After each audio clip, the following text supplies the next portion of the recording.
Bonjour à tous, c'est Audrey, bienvenue sur Lidl Cuisine. Je suis très contente de vous retrouver aujourd'hui. Je vous emmène en Haute-Savoie pour réaliser une pella savoyarde. Si vous connaissez la tartiflette, c'est la même chose mais en plus gourmand parce qu'on va faire dorer les pommes de terre à la poêle et je peux vous assurer que c'est absolument délicieux. Bien sûr, je pense à vous laisser la liste des ingrédients en description de la vidéo et vous retrouverez tous les produits chez Lidl. C'est parti! Pour réaliser la pella savoyarde pour 2 personnes, il faudra un demi-reblochon, un oignon, 50 g de lardons, du sel et du poivre, 20 g de beurre et enfin il faudra 4 pommes de terre. Je vais commencer la recette avec les pommes de terre. Je vais tout simplement les éplucher. Pour ceux qui aiment la tartiflette, les amateurs de fromage, cette recette elle est vraiment faite pour vous. Contrairement à la tartiflette, en fait il n'y a aucune cuisson au four, tout va se passer à la poêle. C'est super bien parce que tout le monde n'est pas équipé d'un four à la maison. Vous allez pouvoir faire cette recette facilement, simplement à la poêle chez vous. Je prends une poêle, je vais placer le beurre, je vais le laisser fondre tranquillement. Pour les pommes de terre, je vais le trancher comme ça, un petit quart de tour et je vais faire des cubes, pas trop épais comme ça à la cuisson, vous gérez facilement et ça va aller beaucoup plus vite. Du coup vous me direz en commentaire si vous connaissez cette recette. Moi je l'ai découverte il n'y a pas très longtemps. Franchement, ça doit faire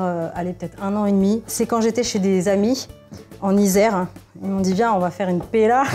J'ai dit c'est quoi ça? Ah ouais, bah, j'ai vite vu ce que c'était, trop bien. Ouais, une tartiflette plus gourmande. Les pommes de terre sont sautées dans le beurre. On ajoute du lard, des oignons. Je vais ajouter les pommes de terre dans le beurre qui n'est pas encore complètement fondu. C'est pas grave, il va terminer de fondre après. Je vous le dis, les meilleures pommes de terre sautées se font avec un départ accru. C'est incroyable le nombre de gens qui me demandent tu les fais pas cuire avant, tu les fais pas à la vapeur. Non, non, non. Les pommes de terre sautées, on fait un départ accru. Deuxième secret, le choix de la pomme de terre. Moi, j'aime beaucoup prendre tout ce qui est chair ferme, amandine, on a la Nicolas aussi. Ça se tient en fait en cuisson parce que si vous prenez une pomme de terre à chair farineuse pour la purée, ça va avoir tendance à se déliter un petit peu, ça va plus s'écraser. Je vais ajouter alors un tout petit peu de sel, pas trop parce que je vais venir ajouter des lardons donc ça va saler quand même. Le poivre en fin de cuisson et là c'est parti, on va faire dorer nos petites pommes de terre dans le beurre. Je récupère mon oignon pendant que les pommes de terre sont en train de cuire. Pour l'oignon, je vais juste l'éplucher. Pella, c'est un mot savoyard qui veut dire poêle en français parce qu'à l'époque, on utilisait la pella pour préparer ce plat. Mais elle avait une particularité, c'est qu'en fait, c'était une grande poêle avec un très long manche en bois. Je vais couper l'oignon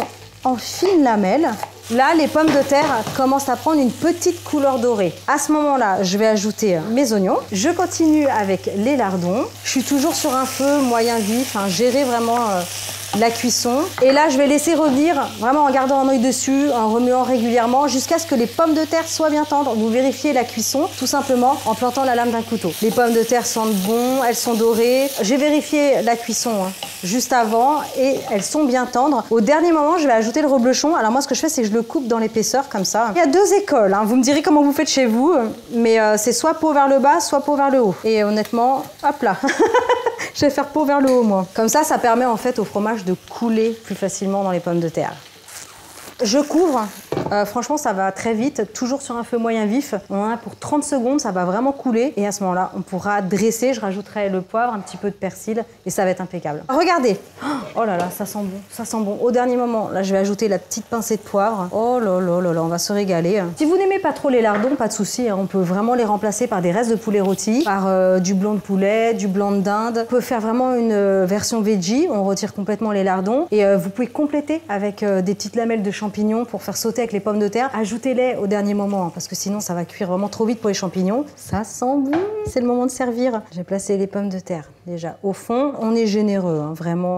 Vous servez ça avec un peu de roquette. Petite salade qui picote un petit peu là. Ça se marie très très bien avec. Et là vous mettez le fromage sur le dessus. Oh là là là là. Je vais ajouter un petit peu de persil parce que moi j'aime beaucoup contraster les couleurs. Je trouve que c'est très joli en cuisine. C'est important. Le visuel est important en cuisine. Allez, maintenant c'est votre tour de réaliser cette superbe recette généreuse fromagère de Haute-Savoie. Je compte sur vous, vraiment. Vous la faites, vous me donnez tous vos retours en commentaire. Vous avez vu, c'est pas très compliqué. On fait sauter les pommes de terre, on met des lardons, des oignons. Franchement, vous allez vous régaler. J'espère vraiment que ça vous a plu. Pensez bien à liker, partager, abonnez-vous à la chaîne Lidl Cuisine. Et moi, je vous retrouve très bientôt. Ciao!